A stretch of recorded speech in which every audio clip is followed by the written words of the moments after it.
But when I'm talking to you, I feel that you've got quite an understanding of the body and of anatomy and how things work. Do you ever find conflicts with certain postures or certain sequences in your own mind? But how do you juggle with those inconsistencies, maybe, or are there any inconsistencies? Well, the way that I've been taught by Shrat, if you've taken classes with Shrat, then there's not that much being passed on in terms of anatomy. Yeah. He'll say, straighten your leg or put your hand here or, inhale, jump.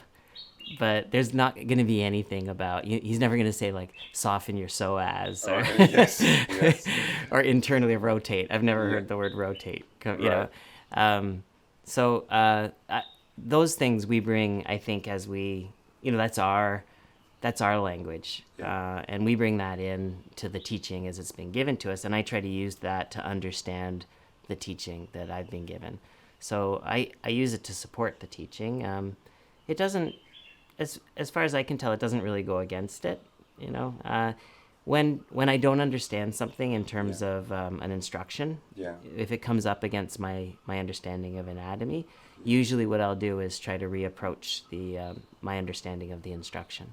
So sometimes I've just misunderstood. Yeah. But so much of anatomy is actually opinion.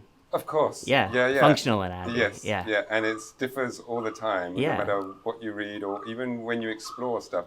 Sometimes you figure out that what you thought originally was complete rubbish. yeah. And Yeah. it seems like there's a bunch of ways to do things. Yeah, The same thing, yeah, and they might work. All of those different approaches, yeah. kind of like the practice too. So kind of like traditional and non-traditional. Yes. There's lots of valid techniques. It's just choosing one. And what are the key features, would you say, that sort of, are there certain elements that you see as very to the core of keeping that traditional technique?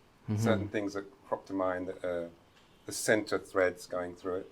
Yeah, for me, it's the idea is that it's a moving meditation. So the vinyasa count's very important, Yeah, and the idea that following tradition or following teaching is what reveals our tendencies.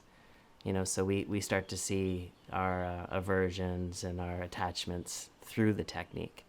And because the technique doesn't have an agenda, or at least it doesn't care about our personal agenda, yeah, then we can get underneath our own psychology in the practice. So I try to stick with that as much as I can. So, again, when it comes up against my knowledge, I figure that yeah, it's my knowledge that's what I'm trying to subvert using yeah. the technique in a way. I don't try to twist the teaching in order to To fit fit, in. yeah, fit Yeah. my opinion.